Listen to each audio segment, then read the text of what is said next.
Nous vivons un moment extrêmement important, un moment de bascule, un moment qui est encore ouvert.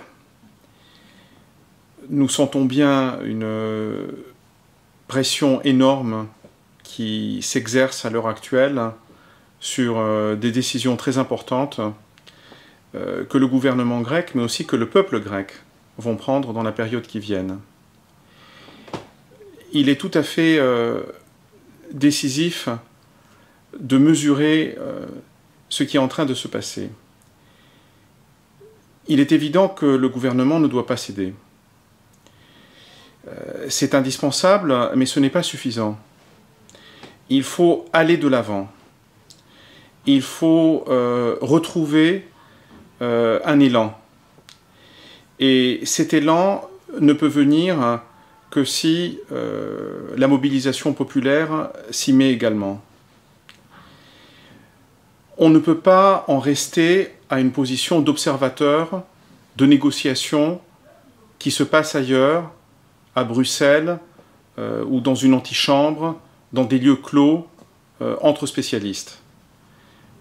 Il faut que la population s'empare de ce qui est en train de se passer, mette en avant ses demandes et fasse comprendre que la Troïka a en face d'elle non pas simplement un gouvernement, mais un peuple qui sait mener des batailles. Il faut aussi que le peuple grec soit entouré dans cette bataille. Cette bataille ne pourra pas être remportée si le mouvement de solidarité des autres peuples européens avec le peuple grec ne se manifeste pas avec plus de force.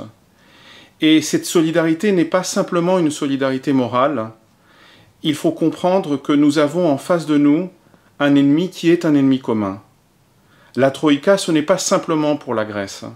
La Troïka, c'est aussi pour la France. C'est aussi pour les autres peuples d'Europe qui souffrent des conséquences de ces choix politiques. Et il faut comprendre que cette fenêtre d'opportunité qui existe maintenant en Grèce, si elle débouche de façon positive, peut ouvrir des possibilités nouvelles qui vont bien au-delà de ce qui va se passer dans ce petit pays au sud-est de l'Europe.